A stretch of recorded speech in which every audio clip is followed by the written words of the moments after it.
এতদিন ধরে হাঁটছি কিন্তু কোনোদিনও টাইম করিনি, আজকে ফার্স্ট টাইম টাইম করলাম। তো এই 7 দিন ধরে যে এই লেকের সামনে আসছি হাঁটতে, অনেকজনের সাথে মুখ চেনা হয়ে গেছে। তাড়াতাড়ি বেরিয়েছি কারণ আজকে তাড়াতাড়ি বেরিয়ে বাবা রিনির আজকে ফিরতে দেরি হবে। ওর একটা কোনো সেলুনে হেয়ার ট্রিটমেন্টের অ্যাপয়েন্টমেন্ট কিছু একটা তো নিয়ে রেখেছে। আজকে সেসবের জন্য এখানে ট্রিটমেন্ট নিতে এসেছি। স্পাটা একটু ট্রিটমেন্টের মতো করে ওনারা করে দিচ্ছেন।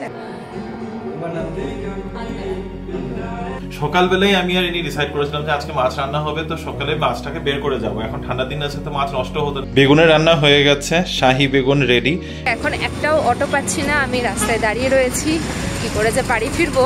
যখন দুজনে একসাথে বাইরে কাজে যাই তখন বাড়ির কাজটাও দুজনে মিলে না শেয়ার করলে এভাবে থাকাটা একদমই পসিবল না। প্রথম কমেন্ট আজকে রয়েছে সুস্মিতা আন্টির, লিখেছে please share little more details about body donation. আর তোমাদের পেপার চিকেনটা ওদিন ট্রাই করলাম। রিমো, তুমি হোটেল ম্যানেজমেন্ট নিয়ে কোনোদিনও ভাবোনি?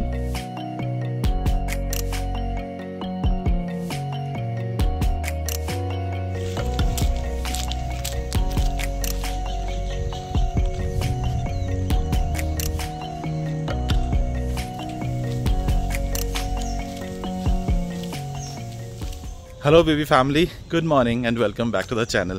আশা করছি তোমরা সবাই খুব ভালো আছো, আমরাও ভালোই আছি। একটা নতুন দিনে শুরু করছি। আজ বুধবার, অফিসের জন্য বেরোতেই হবে একটু পরে। এখন ওয়াক করতে এসেছিলাম, আজকে নিজেকে টাইম করলাম।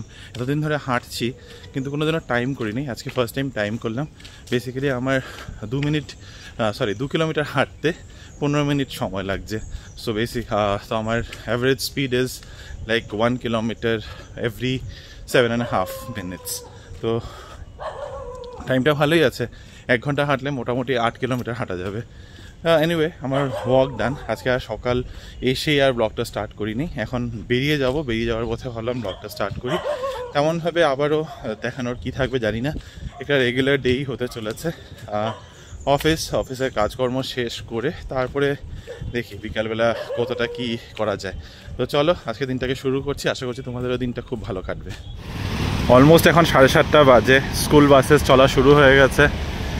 আজকে কিন্তু কুয়াশা একদমই ছিল না, যখন সকালে বেরিয়েছি একদমই কুয়াশা নেই আজকে। বাই দ্য ওয়ে, আমি যে 21 ডে চ্যালেঞ্জ শুরু করেছিলাম গতকালকে, তার 1 সপ্তাহ কমপ্লিট হলো, 7 days done, 2 more weeks to go। আর এই 1 সপ্তাহতে এখানে হাঁটতে আজকে নিয়ে 7 দিন এখানে হাঁটতে আসলাম। ফার্স্ট ডে তো অন্য দিকে গেছিলাম, তো 8 দিন টোটাল। তো এই 7 দিন ধরে যে এই লেকের সামনে আসছি হাঁটতে, অনেকজনের সাথে মুখ চেনা হয়ে গেছে। আজকে দুজন দেখে স্মাইলও করলো। এরা হচ্ছে রেগুলার, তার বাদে তো অনেকে আসে, কোনোদিন দেখছি না। কিছু কিছু লোকজনদের টিপিক্যাল কিছু অ্যাক্টিভিটিস থাকে, যেমন একটা লোক হাফওয়ে হাঁটে, হাফওয়ে দৌড়ায়। তো আর দৌড়ায় যখন এত স্পিডে দৌড়ায়, it's not jogging, it's like running. তারপরে একটা ফাদার সান, ফোনটা হাতের থেকে পড়তে নিয়েছিল হঠাৎ করে। যাই হোক, তো যেটা বলছিলাম, একটা ফাদার সান ডুও আসে, বাবা আর ছেলে আসে, হাঁটে, এত আস্তে আস্তে হাঁটে, নিজেরা গল্প করতে করতে, ওই হাঁটা কোনো কাজেই লাগবে না, একদম আস্তে ধীরে হাঁটতে থাকে। আবার আরেকজন মহিলা আসে, সে উইপ্রো ম্যারাথনের একটা টি শার্ট পরে আসে, আর she like runs across, और 2-3টা রাউন্ড খালি দৌড়িয়ে লাগায়। প্রবাবলি ম্যারাথন রানার ম্যারাথনের পার্ট নেয়। তো অনেকজনের সাথে মুখ চেনা হয়ে গেছে। চলো এবার যাই। আজকে ব্রেকফাস্টের ব্যবস্থা আগে থেকে করে রাখিনি, গিয়ে একটু ভাবতে হবে। মর্নিং ওয়াক থেকে বাড়ি গিয়ে স্নান করে ফ্রেশ হয়ে তারপরে এখন রেডি হয়ে আমি বেরিয়ে পড়েছি অফিসের জন্য। 8:30 বাজে, একটু তাড়াতাড়ি বেরিয়েছি কারণ আজকে তাড়াতাড়ি বেরিয়ে বাবা এই অটোতে আমার এরকম সোজা হয়ে বসলে এই একটা অসুবিধা, সবসময় এরকমভাবে সামনে ঝুঁকে বসতে হয়। বাড়ি খেলাম। তো যাই হোক, সেটা বলছিলাম, আজকে অফিস থেকে একটু তাড়াতাড়ি বেরোনোর ইচ্ছা আছে। কিছুই কাজ নেই। রিনির আজকে একটা পার্লারের অ্যাপয়েন্টমেন্ট নিয়ে রেখেছিল, চুলের কিছু ট্রিটমেন্ট করাবে। তো সেই কারণে আমি ভাবছি আমি তাড়াতাড়ি এসে তাহলে রান্নাবান্না কিছুটা এগিয়ে রেখে দেবো, এগিয়ে না আমি করে রেখে দেবো আজকে। তো সেই কারণে তাড়াতাড়ি আসবো আর কি, তার ডিনার করে তাড়াতাড়ি ঘুমাতে পারবো। এনিওয়ে, তো চলো আজকে এখন বেসিক্যালি কাজের পর্বটা শেষ করি, তারপরে বিকেলবেলা আবার দেখা হবে তোমাদের সাথে। অফিসে পৌঁছে গেছি, 1 কাপ গ্রিন টি নিলাম। এই রোদের মধ্যে হালকা ভাবলাম দাঁড়িয়ে একটু গ্রিন টি খাই, কারণ বেশ ঠান্ডা ওয়েদার আছে, আর গলায় কাশিটার জন্য একটু আরাম পাবো।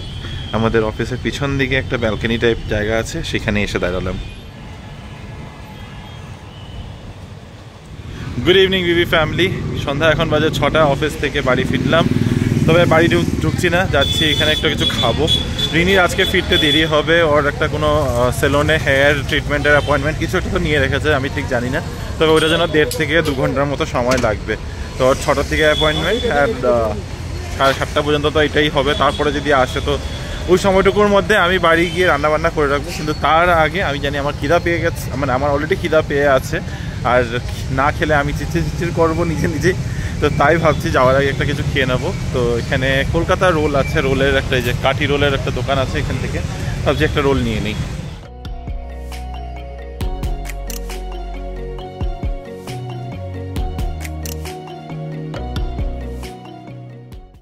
চলো এবার এগরোল খেতে খেতে বাড়ি যাই। ও কিছু পার্সেলও আছে, ওগুলো পিক করতে হবে। তবে আজকে ফেরার সময় এখন অটোর মধ্যে এমন ঘুম দিয়েছি, কাশির ওষুধ খেয়েছি তো, কাশির ওষুধ খেলে তো এমনি ঘুম পায়।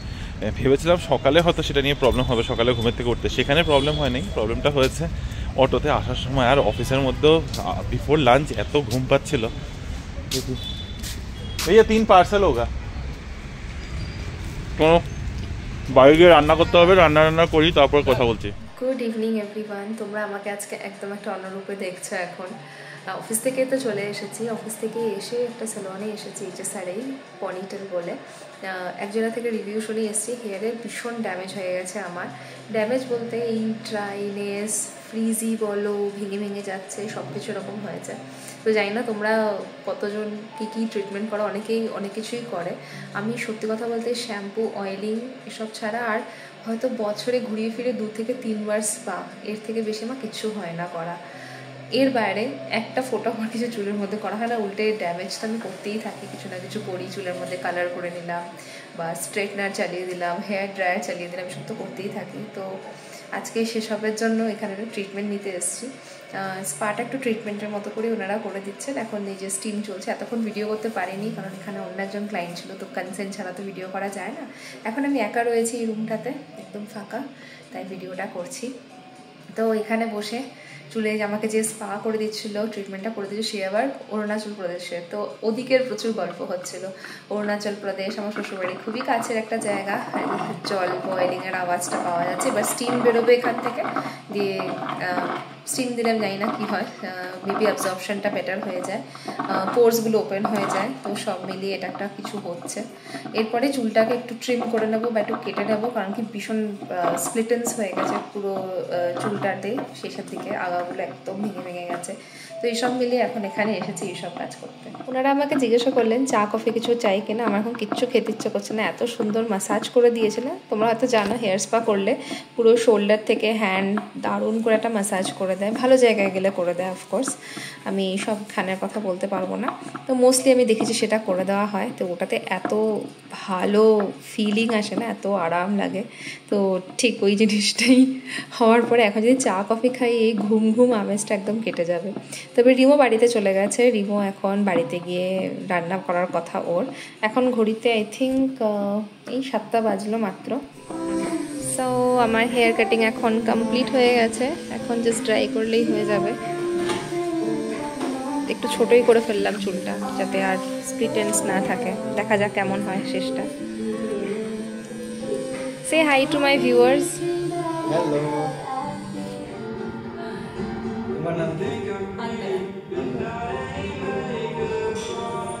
আমার হেয়ার কাট কমপ্লিট, স্পাও কমপ্লিট। এটা হচ্ছে আমার ফাইনাল লুক। আধার বেশি চুল তো এখন নেই, তো এখন এরকমই হয়ে গেছে। বাট হ্যাঁ, ভালোই লাগছে মনে হচ্ছে। এটা তো এখন সেটিংয়ের পরে এরকম আছে, দেখা যাক নেক্সট 2-3 দিনে কেমন থাকে।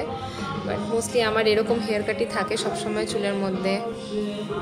বাড়িতে ঢুকেই যেটা প্রথম কাজ করেছি, ফ্রিজ থেকে মাছগুলো বের করে রেখেছি। আজকে মাছের ঝোল হবে।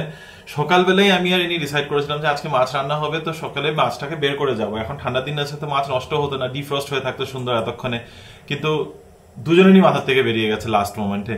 আমি ফ্রিজ খুলে ফ্রিজের সামনে দাঁড়িয়ে জাস্ট বুকিং করছিলাম আমি তখন আমার রাইড, তখনই কনফার্ম হয়েছে। ফ্রিজ খুলেও আমি বন্ধ করে তাড়াতাড়ি করে তাড়াহুড়ো করে বেরিয়ে গেছি। আর রিনিকেও আমার বলা হয়নি যে মাছটা বের করিনি, ও ভুলে গেছে। তো এসে প্রথমে এখন মাছ বের করেছি। জানি না ডিফ্রোস্ট হতে কতক্ষণ লাগবে, তবে তার সাথে সাথে ডাল বসিয়ে দিয়েছি সিদ্ধ হতে, আর সবজি বের করে নিয়েছি। আজকে সবজির মধ্যে একটা কিছু রান্না এরকম করতে হবে যেটা কালকে টিফিনে নিয়ে যেতে পারবো। তো ভাবছি আজকে শাহী বেগুন টাইপের কিছু একটা বানাবো। বেগুন বাড়ির মধ্যে প্রচুর বেগুন হয়েছে, ওই যে যেদিন দরকার থাকে না সেদিনই আমার প্রেসার কুকারও জ্বালা করে। হ্যাঁ সরি, আমার প্রেসার কুকারটা মাঝে মধ্যে, আমাদের প্রেসার কুকারটা মাঝে মধ্যে খুব বিরক্ত করে। আর যেদিন তাড়াহুড়ো থাকবে সেই দিনই দেখবে প্রেসার কুকার বা যে কোনো কিছুতেই তখনই আরো ডিলে হয় সব কাজে, মাঝে মধ্যে স্টিম বেরিয়ে যায়।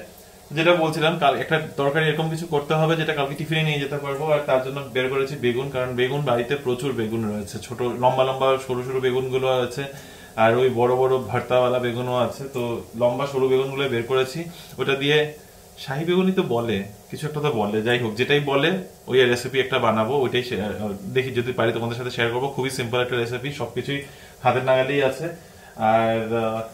আর কিছু বানাতে হবে কি, ভাত আছে, মানে ভাত হবে, ডাল হবে, মাছের ঝোল হবে। ডালের সাথে খাওয়ার জন্য বেগুনের তরকারিটা আই থিঙ্ক হয়ে যেতে লাগে, দেখি। আর না হলে একটা স্কোয়াশ পড়ে আছে, ওটাকে ভাজা করে নেবো ভাবছি।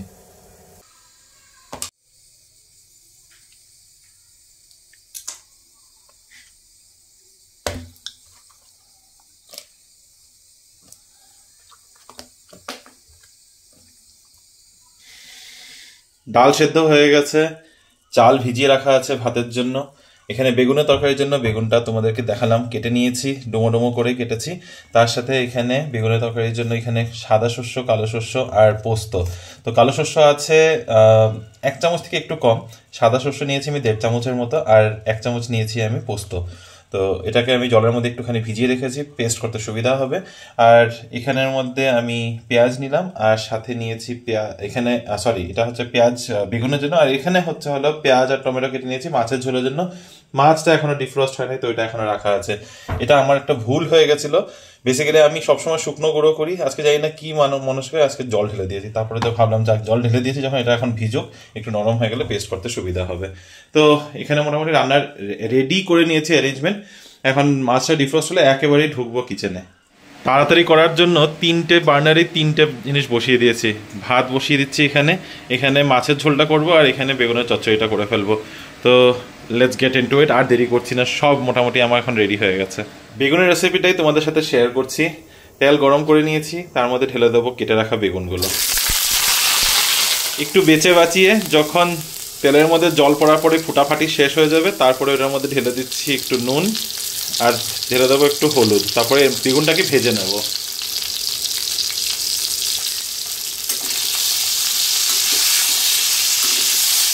বেগুনগুলোকে একটু লাল লাল করে ভেজে নিতে হবে, ঢাকা দিতে হবে না, জাস্ট একটু হাই আঁচের মধ্যেই লাল লাল করে ভেজে নেব। বেগুনগুলো একদম সুন্দর লাল লাল করে ভাজা হয়ে গেছে, আর বেশিক্ষণ লাগবে না, জাস্ট একটু নাড়িয়ে চাড়িয়ে এবার এগুলোকে নামিয়ে নেব। তেল গরম হচ্ছে, এতে দিয়ে দেবো একটু কালি জিরা, আর সাথে দিয়ে দেবো কিছু কাঁচা লঙ্কা ভেঙে। কাঁচা লঙ্কাগুলোর সাইজ দেখাই, হ্যাঁ এগুলো কাঁচা লঙ্কা না অন্য কি ভগবানই জানে, ঘাস বলা যেতে পারে। তো আমি এগুলোকেই এরকম করে হাত দিয়ে ভেঙে ভেঙে দিয়ে দিচ্ছি। এরপরে দিয়ে দেবো পেঁয়াজটা দিয়ে এবার পেঁয়াজটা নরম হয়ে যাওয়া পর্যন্ত ভালো করে ভেজে নিতে হবে। এখন আর নুন টুন দেবো না, তেলের মধ্যে যথেষ্ট পরিমাণে নুন আছে। পেঁয়াজটা একদম নরম হোক, তারপরে বাকি রান্নার দিকে এগোচ্ছি। বেগুনগুলো তো ভেজে তুলে নিয়েছি, তার সাথে আরও একটা মশলা আমি রেডি করছি। এখানে একটু দই নিয়েছি, একদম 2 চামচ না 1.5 চামচের মতো দই নিয়েছি। ওটার মধ্যে হলুদের গুঁড়ো, লঙ্কার গুঁড়ো আর একটু ধনের গুঁড়ো দিয়ে এটাকে একটা মিক্স করে নিচ্ছি। তা দইটাও ফাটবে না, আমি মশলাটাকে এটার মধ্যেই দিয়ে এটা আগে দিয়ে দেবো। তো এখানে এটা আছে, আর তার সাথে এই যে এখানে সর্ষা পোস্ত পেস্টটাও করে নিয়েছি। এটার মধ্যে একটা কাঁচা লঙ্কা, একটু নুন চিনি দিয়ে পেস্টটা রেডি আছে। তো এই কটা জিনিস দিয়ে হলো এই শাহী বেগুনের রান্না। পেঁয়াজটা সুন্দর একদম ট্রান্সলুসেন্ট গোল্ডেন ব্রাউনিশ কালার হয়ে গেছে। এর মধ্যে এখন আমি মশলাগুলো একটা করে অ্যাড করে দিচ্ছি। প্রথমে অ্যাড করে দেবো এই দইয়ের মিক্সচারটা, যেটা পড়তে একটু কষ্ট হবে কারণ ঘন। তো এটা দিয়ে দিলাম, দিয়ে একটু নাড়িয়ে দিচ্ছি। আর দইটা যখন দেবে প্লিজ আঁচটা কমিয়ে নেবে, কারণ নাহলে হাই আছে দইটা ফট করে ফেটে যাওয়ার চান্স থাকে। দই আর পেঁয়াজ এক হয়ে গেছে, সুন্দর ভাজাও হয়ে গেছে, মশলা কাঁচা মশলার আর গন্ধ করছে না। এবার এর মধ্যে আমি দিয়ে দিচ্ছি সর্ষে বাটাটা। তবে এখন মনে হচ্ছে সর্ষে বাটাটা একটু বেশি করে ফেলেছি, তাই পুরোটা দেব না, আমি মোটামুটি 3 চামচের মতো দিয়ে দিচ্ছি। সর্ষে পোস্ত বাটাটা দেওয়ার পরে এত সুন্দর গন্ধ বেরিয়েছে না, দইয়ের সাথে মিক্স হয়ে খুব সুন্দর একটা মাইল্ড গন্ধ। যাই হোক, এটাও মোটামুটি হয়ে গেছে রান্না। এইবার বেগুনগুলো অ্যাড করে দিচ্ছি, ভাজা বেগুনটা, আর একটু হালকা হাতে মিক্স করে দেবো। বেগুনগুলো অলরেডি ভাজা করাই আছে, বেশি সেদ্ধ করারও দরকার নেই, জাস্ট পুরো মাখো মাখো ব্যাপার হয়ে গেলেই এর মধ্যে জাস্ট একটু সর্ষের তেল, কাঁচা সর্ষের তেল আর একটুখানি ক্রিম। আগে ক্রিমটা অ্যাড করব, ক্রিমটা অ্যাড না করলে তো আর শাহি ব্যাপারটা আসছে না, তাই একটুখানি ক্রিম, লাইক 1.5 চামচ ক্রিম আর সাথে একটু সর্ষের তেল অ্যাড করে নামিয়ে দেবো। বেগুনের রান্না হয়ে গেছে, শাহি বেগুন রেডি।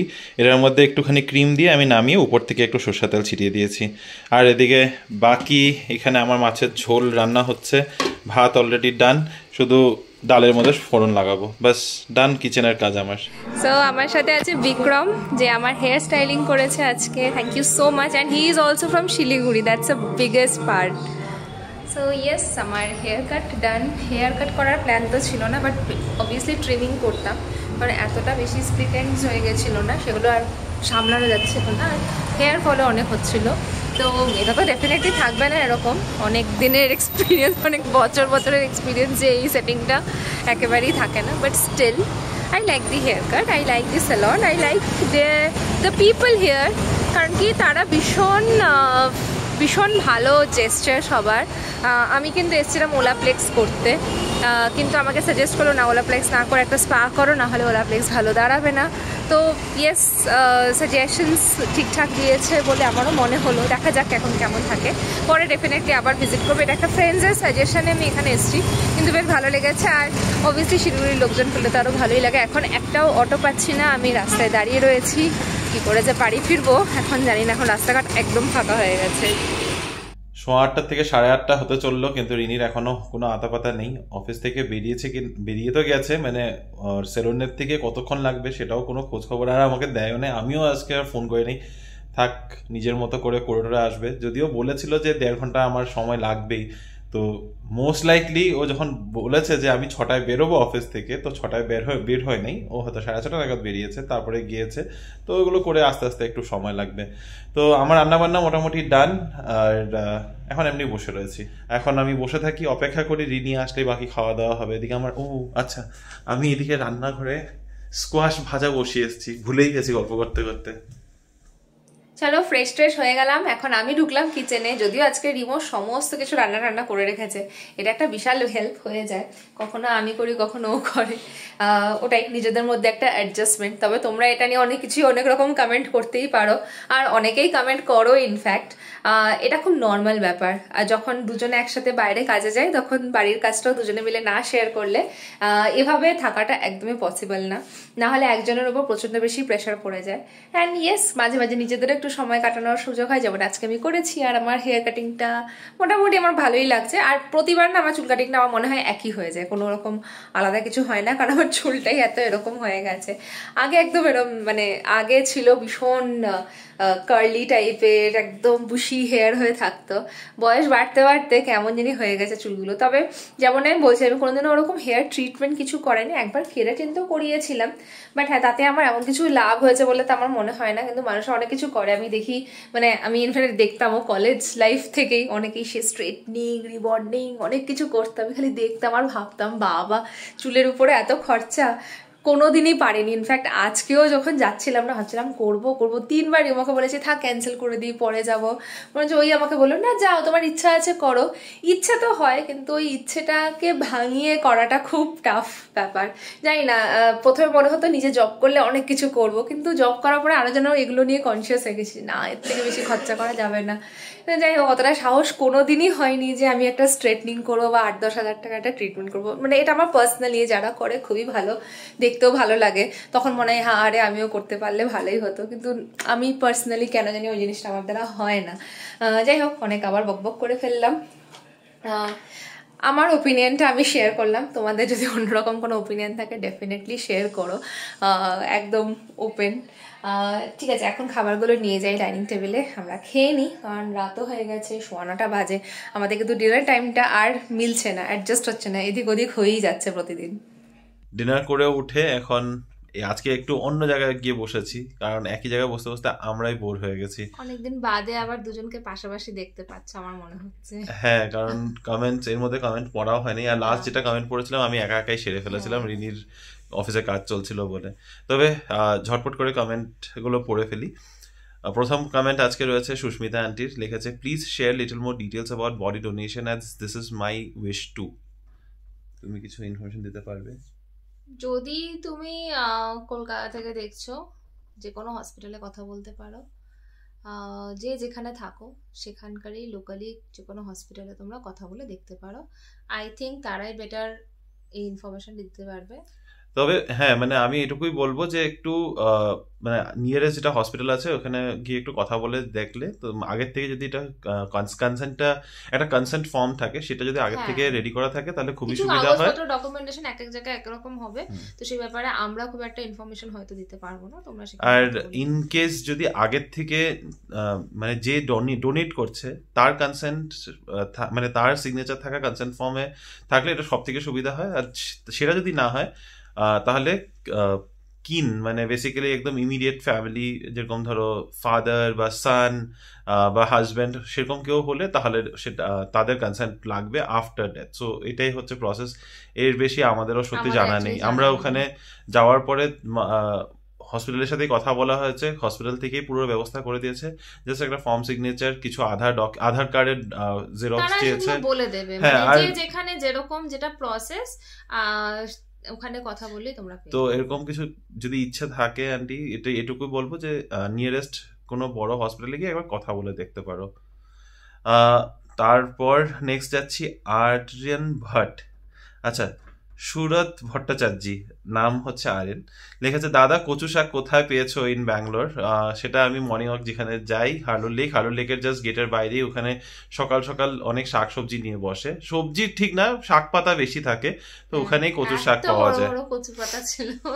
আর লাস্ট দিনকে যে আমরা চিংড়ি মাছের কচু পাতাটা খেয়েছিলাম ওটাতে বেশ একটু গলাও ধরেছিল, ওর ধরেছে, আমার কিন্তু ধরে নেই, আমার খুব একটা ধরে নেই। আগের দিন কচু শাক খেতে একদম ধরে নেই, জানি না কেন। না আই থিঙ্ক না আমার আমি পরে রিয়েলাইজ করলাম কেন ধরেছে। যেটুকু তোমার ধরেছে পাতাগুলো শুকিয়ে গেছিল, শুকিয়ে যাওয়াতে কষ্ট অতটা বের হয়নি, তো এটা ফ্রেশ থাকতে থাকতে করলে। কথা বললো অনেক সময় কচু পাতা বিক্রি করলো ডিফারেন্ট গাছের পাতা একসাথে বিক্রি করে, তো এক একটা পাতা এক রকম হতেই পারে, কিন্তু শাকটা যে কিছু হলো না, তো ওটা তো অন্য পাতার ছিল, এটা হয়তো অন্য পাতার ছিল। শাকটা তো পাতার থেকে ডালটা কাটলাম আমি। আচ্ছা, তুমি ডালটা তো পাতার সাথে লাগানো ছিল, আমি তো ডালগুলো কেটে করলাম আর পাতাগুলো রেখে দিয়েছিলাম, তো ওটা তো হয়নি। এনিওয়ে, তো বেসিক্যালি এখানে এইচএল মার্কেটে পেয়ে যাবে, এইচএল মার্কেটেও তোমরা পেয়ে যাবে। আজকাল দেখছি এখানে অনেক জায়গাতে কচু পাওয়া যায়। রুকমা রয় লিখেছে yoga bar dark chocolate muesli is really yum. Also তোমাদের পেপার চিকেনটা ওদিন ট্রাই করলাম, turned out to be so yummy. My husband also loved it. Will definitely keep making it again and again. Thanks for the recipe. খুব easy, যখন মনে হবে একটু অন্যরকম। চিকেনটা হচ্ছে এমন একটা জিনিস যেটা দিয়ে প্রচুর ভ্যারাইটি রান্না করা যায়, যে জন্য আমার ভালো লাগে। মাটনে খুব বেশি ভ্যারাইটি হয় না, হয় কিন্তু আমরা একটা বেসিক মাটন প্রিপারেশনই বানিয়ে থাকি।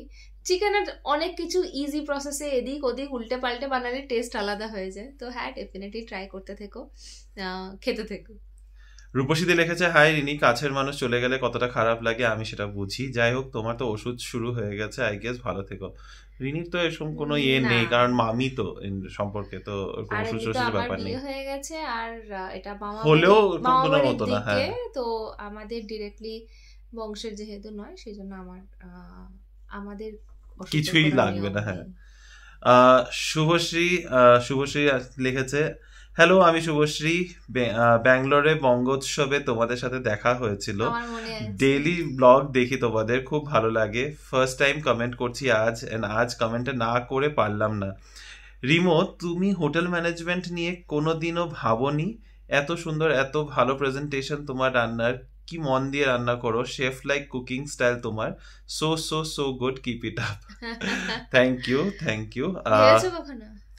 ভেবেছিলাম, একটা সময় ছিল যখন আমি ভেবেছিলাম, জেনুইনলি আমি হোটেল ম্যানেজমেন্ট নিয়ে কনসিডার করেছিলাম, কিন্তু তখন অ্যাকচুয়ালি বলতে পারো তখন অনেক কিছু প্র্যাকটিক্যাল থিঙ্কিং করে আর তখন পারসু করিনি। ওকে, যখন ভেবেছিলাম তখন আই ওয়াজ অলসো লাইক 14-15, মানে ক্লাস 9-10-এই জাস্ট পড়ি, তখন অনেক রকমের অনেক ক্যারিয়ার্স নিয়ে খোঁজাখুঁজি করেছিলাম, তখন ভেবেছিলাম যে হ্যাঁ হোটেল ম্যানেজমেন্ট আমার একটু ন্যাকও আছে, এই আছে। তারপরে তোমার আরো একটা জিনিসও অনেক বেশি ছিল, কি ম্যাথসে। ম্যাথসে তো ছিলই, ম্যাথসে তো আমার মানে maths was my favourite subject, maths is still my favourite subject. আমার ম্যাথস করতে খুব ভালো লাগে, অনেক সময় ম্যাথসের পাজল করতেও আমার খুব ভালো লাগে। ওর একটা কথা আমি বলি, মানে ও অবভিয়াসলি আমার তো গল্পই শোনা, তোমার ওই প্রি বোর্ডসে না, আচ্ছা সেই গল্প এটার সাথে রিলেটেড না, আগে এটা বলে নিই। হ্যাঁ, তো আমি হোটেল ম্যানেজমেন্টের কথা ভেবেছিলাম, কারণ আমার একটা শখের জায়গা রান্না করাটা। হ্যাঁ, তো ওই আর কি হোটেল ম্যানেজমেন্ট নিয়ে ভেবেছিলাম, কিন্তু ওই বেসিক্যালি অনেক প্র্যাকটিক্যাল রিজনস এর জন্য আর হোটেল ম্যানেজমেন্ট করা হয় নাই। হ্যাঁ, সঙ্গীতা মাইতি লিখেছে তোমাদের রান্নার রেসিপিগুলো খুব ভালো লাগে, সিম্পল বাট ইয়ামি। আমি তোমাদের রেসিপি দেখে অনেক কিছু বানিয়েছি, তাই তোমাদের সব রেসিপিগুলো দেখিও। এখন যেমন এভরি ব্লগে কোনো না কোনো রেসিপি দাও। হ্যাঁ, চেষ্টা করছি, তোমাদের এই কমেন্টগুলোর জন্যই এখন চেষ্টা করছি আমরা যে কিছু না কিছু শেয়ার করতে।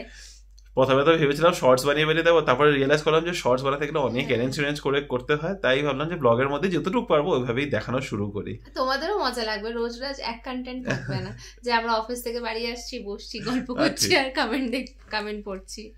অনুস্মিতা গুপ্ত লিখেছে চিকেনটা যে সলিউশনে ডিপ করা ছিল সেটা কিভাবে বানিয়েছো একটু বলো না।